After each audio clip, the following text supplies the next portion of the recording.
আসসালামু আলাইকুম। আশা করি সকলে ভালো আছো। আলহামদুলিল্লাহ আমিও ভালো আছি। তো আজকে আমি তোমাদের সাথে শেয়ার করতে যাচ্ছি আমার সেই স্বপ্নের বাড়ির ভিডিও, যেই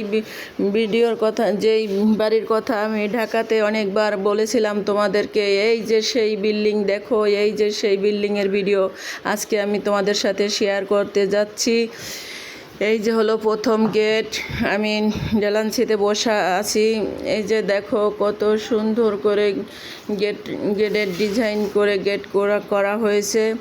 এই বিল্ডিং তোমাদের ভাইয়া আমাকে গিফট করছে। এই যে দেখো এই সাইডের ডেলান্সিতে কত সুন্দর কালারের টাইলস করা হয়েছে। দুটো কলম রেড কালারের টাইলস করছে। রেড কালার যদিও আমার অনেক পছন্দ, আর এই রেড কালার টাইলসটা করাতেই অনেক ফুটে উঠছে। এই যে প্রথম গেটটা, এই যে দেখো সিঁড়িতেও টাইলস করা হয়েছে। আসো আমি তোমাদেরকে পুরা বাহির সাইডটা ঘুরে দেখানোর পরে আমি ভিতর সাইডেও নিয়ে যাব।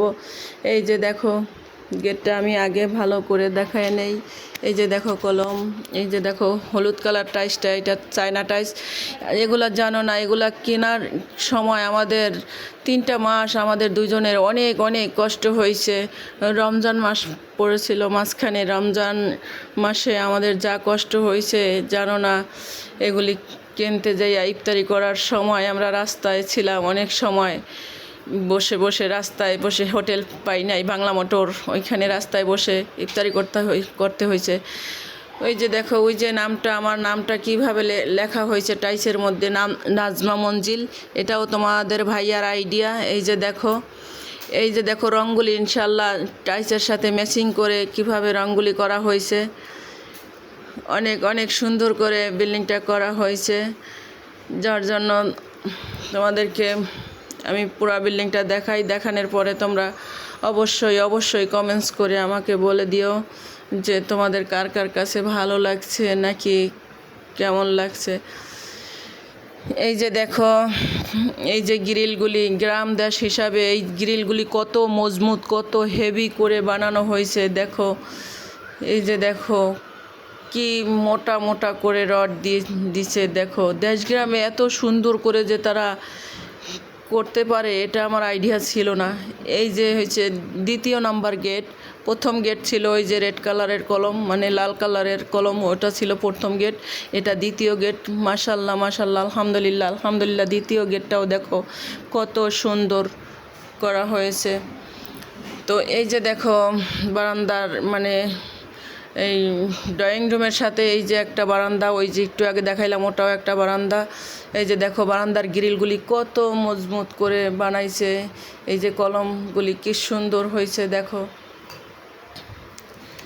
এই যে দেখো আবারও বলি, গ্রিলের রডগুলি এত মোটা মোটা দিছে এরা, অনেক মজবুত হয়েছে অনেক। আলহামদুলিল্লাহ গ্রাম দেশ হিসাবে এতটা সুন্দর হয়েছে। এই যে দেখো রঙগুলি পুরা ম্যাচিং করে রঙের জন্য ফুটে উঠছে আরও। বিল্ডিংটা বাহির সাইডটা এত সুন্দর হয়েছে। এই যে হলো 3য় নাম্বার গেট। 3য় নাম্বার গেটে চলে আসলাম। এখন আমি এই গেট দিয়ে ভিতরে প্রবেশ করব। তো আমি ভিতর সাইডটাও তোমাদেরকে দেখাবো। 3টা গেটই কত সুন্দর সুন্দর করা হয়েছে। দেখো মাশাল্লাহ সবগুলি সুন্দর হয়েছে। পিছন সাইডটা আমার যাওয়া সম্ভব না, ভিডিও অনেক বড় হয়ে যাবে, এই জন্য গেলাম না। তো চলো আমি এখন ভিতরে প্রবেশ করে তোমাদেরকে ভিতর সাইডটা আমি দেখাই। আসো আমার সাথে।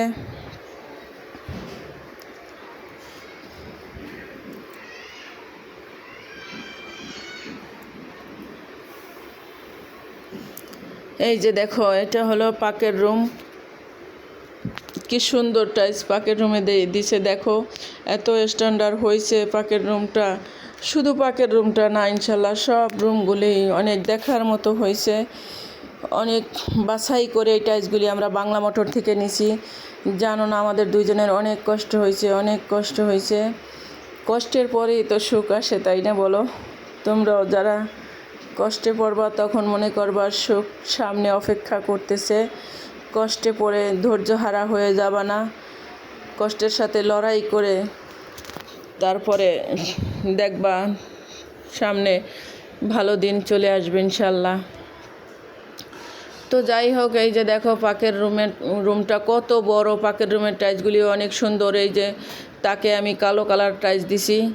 এই যে দেখো এই কালো টাইলসটা জানো না, অনেক অনেক গ্লিস, এটাই অনেক সুন্দর। ওরা আবার তরকারি রান্না করে রেখে দিছে।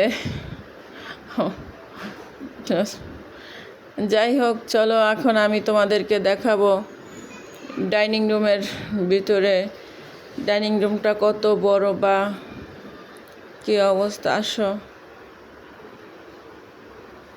এই যে আমি বের হইলাম পাকের রুম থেকে, এই যে ডাইনিং রুম শুরু হলো।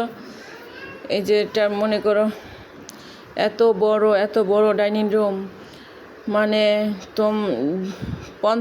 50 জন মানুষ যদি একসাথে বসে খাবারের জন্য, মানে পাকায় যদি একসাথে বসে, আশা করি কোনো জায়গার কমতি হবে না, একসাথে বসে খেতে পারবে। এত বড় ডাইনিং রুম হয়েছে ইনশাল্লাহ। তো তোমরা দেখতে থাকো। এই যে ডাইনিং রুমের মাঝখানে আমি 2টো করে ফুল দিছি, আর সব টাইলসগুলি এক কালার। এটা হচ্ছে বেডরুম। এই যে দেখো বেডরুমে আমি ফার্নিচার করতে পারি না এখনও, শুধুমাত্র একটা ফ্রিজ কিনছি, কারণ মাত্র ঘর করা শেষ করলাম, এখন আবার ফার্নিচারের পালা। এটা হয়েছে এই যে রুমের সাথে অ্যাটাচড বারান্দা।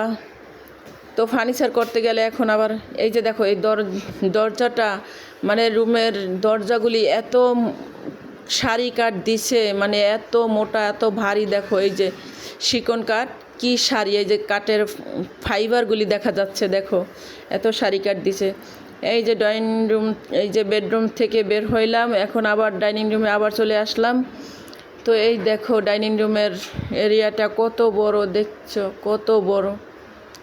ওই যে প্রথমে দেখাইছিলাম প্রথম থেকে, এই যে এটা পুরাটাই ডাইনিং রুম। মাশাল্লাহ মাশাল্লাহ, আলহামদুলিল্লাহ, অনেক অনেক বড় ডাইনিং রুমটা। তো এই হলো ডাইনিং টেবিল। ওই যে যা বলছিলাম যে আমার আবার 2 লাখ টাকার ফার্নিচারে হবে কিনা সন্দেহ। এই যে দেখো ডাইনিং রুমটা, এই ডাইনিং টেবিল এই যে ছোটোখাটো একটা বিছায় রাখছি, কারণ বড়টা এখনও বানানো হয় নাই, মাত্রই তো ঘরের কাজ শেষ করলাম। এই যে একটা বেডরুমগুলো আলহামদুলিল্লাহ এত বড় বেডরুম, মানে খাট বিছানোর পরে অনেক কিছু রাখা যাবে, এত বড় বেডরুমগুলো হয়েছে। মানে দেশগ্রামের জায়গা বলে কথা, জায়গার তো কোনো কমতি নাই, যার জন্য সব কিছু বড় হয়েছে।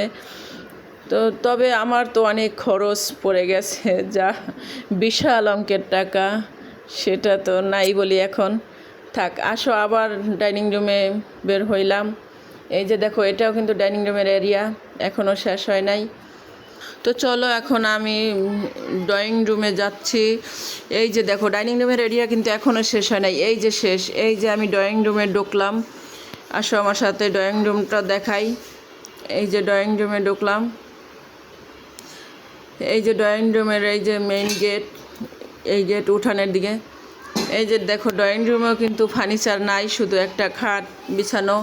এই খাটটা আমি 30,000 টাকা দিয়ে কিনছি, শিকন কাঠ। তো দেখো কত বড় ড্রয়িং রুম, মাশাল্লাহ কত বড় ড্রয়িং রুম, 2টা ফ্যান টানানো, তারপরও কিন্তু অনেক জায়গা রয়েছে, কত সুন্দর স্ট্যান্ডার্ড হয়েছে। দেখো ড্রয়িং রুমের টাইলসটা। তো আমার ওই যে বললাম শুধুমাত্র একটা খাট বিছিয়ে রাখছি, এখনও সোফা সেট, তারপরে অনেক কিছু এখনও বাকি আছে। তো আমার ফার্নিচার করতে, এই যে ড্রয়িং রুমের সাথেও অ্যাটাচড বারান্দা আছে। এই যে দেখো বেডরুমগুলির সাথেও আছে, আবার ড্রয়িং রুমের সাথেও আছে। এই যে দেখো বারান্দাগুলি অনেক বড়। এই যে এটা মেইন গেট, যে উঠানের দিক দেওয়া, মানে সামনের দিকে এটা মেইন গেট। এই যে ড্রয়িং রুম থেকে বের হইয়া এই যে আর একটা বেডরুমে ঢুকলাম। এই যে দেখো মোট 3টা বেডরুম, একটা ড্রয়িং রুম আর একটা ডাইনিং রুম, মোট 5টা রুম হয়েছে ফ্ল্যাটটার মধ্যে। মানে তার সবই বড় ইনশাল্লাহ, অনেক বড়। তো এই যে দেখো এই ছিল আমার রুমের ফ্ল্যাটের ভিডিও। এই যে তোমাদেরকে সবই দেখালাম। এই যে তোমাদের ভাইয়া বসে আছে বাচ্চাকে নিয়ে। এই যে দেখো এই রুমের সাথে, এই বেডরুমের সাথেও এই যে বারান্দা আছে, মানে প্রত্যেকটা রুমের সাথে বারান্দা রাখছি সুবিধার জন্য। কখনো আলাদা আলাদা ফ্যামিলি বসবাস করতে পারে, তার যেন অসুবিধা না হয় কোনো দিক দিয়ে। এই জন্য তোমাদের ভাইয়া তো আবার বিএসসি ইঞ্জিনিয়ার, ওনার তো ইনশাল্লাহ অনেক ভালো আইডিয়া আছে। উনি এই জন্য সব রুমগুলোর সাথে অ্যাটাচড বারান্দা রাখছে যাতে কোনো কারো অসুবিধা না হয়। তো আবারও চলে আসলাম ডাইনিং রুমে। এই হলো ঘরের ফ্লোর। এই যে দেখো সিনারিগুলি, এই সিনারিগুলো দেখার মতো, এত সুন্দর এত সুন্দর, মানে রেড কালারের জিনিসগুলি আসলেই সুন্দর হয়। এই যে দেখো আরেকটা সিনারি, এই যে দেখো খুবই সুন্দর এগুলির কাজগুলি, মানে বাস্তবে তাকায় থাকতে মন চায়, এরকম সুন্দর লাগে। রেড কালারের মধ্যে সোনালি কালারের কাজ তো, যার জন্য দেখতে অনেক সুন্দর লাগে। এই এক একটা সিনারি নিচে 16,000 টাকা করে। তোমাদেরকে প্রাইস বলে দেই তোমাদের আইডিয়ার জন্য। 16,000 টাকা করে এই সিনারিগুলো নিচে। এগুলি বাংলা মোটর অনেক আছে, অনেক, মানে এগুলি কিন্তু খুঁজে খুঁজে বের করতে হয় কোনটা সুন্দর। আহ কি সুন্দর, দেখো দেখো দেখো। এই যে সেই মানুষটা, সেই ভালো মনের মানুষটা, এই যে দেখো, এই মানুষটার মনটা অনেক ফ্রেশ, অনেক ফ্রেশ। এই মানুষটা কোনো ঝগড়াঝাটি, কোনো গ্যাঞ্জাম, কোনো কিছু পছন্দ করে না, শুধু ভালোবাসায় তার মনটা ভরা। যার জন্য সে কোটি টাকার বাড়ি করছে এই গ্রামে, অজপাড়া গ্রাম যদিও, তারপরও সে কোটি টাকার বাড়ি করছে। এই মানুষটার জন্য দোয়া করবা, এই মানুষটা যেন এরকম হাসি খুশি থাকে সব সময়। তোমরা সবাই ওনার জন্য দোয়া করবা, ইনশাল্লাহ উনি জানি অনেক বছর বেঁচে থাকে, আমার পাশে জানি উনি সব সময় থাকে ইনশাল্লাহ। এই দোয়া তোমাদের কাছে চাই। তো আরও একটা, সে বলতেছে আবার একটা বাড়ি করবে। তো আসো আমরা এখন ডেলান্সিতে বসি সামনে। তো তোমরা সবাই আমাদের জন্য দোয়া কইরো। আমাদের ঘরের ভিডিও কেমন লাগলো এটা কমেন্টস করে অবশ্যই বলে দিও। লাইক কমেন্ট শেয়ার কইরো, ভিডিও করতে অনেক কষ্ট হয়েছে। তো আর একটা কথা বলে দেয়, তোমাদের ভাইয়া কেন এই বিল্ডিংটা করলো সেই কথাটা বলে দেয়। সম্রাট শাহজাহান যেভাবে মমতাজের জন্য তাজমহল করে স্মৃতি রেখে গেছে, তেমনি করে তোমাদের ভাইয়াও আমার জন্য নাজমা মঞ্জিল স্মৃতি হিসাবে রেখে গেছে। তোমরা সবাই দোয়া করবা আমরা যেন আমাদের ভালোবাসার স্মৃতি ইনশাল্লাহ ধরে রাখতে পারি। ইনশাল্লাহ এই বিল্ডিংটা যেন আজীবন থাকে ইনশাল্লাহ আমাদের স্মৃতি হিসাবে। সবাই ভালো থাকো, সুস্থ থাকো, আল্লাহ হাফেজ।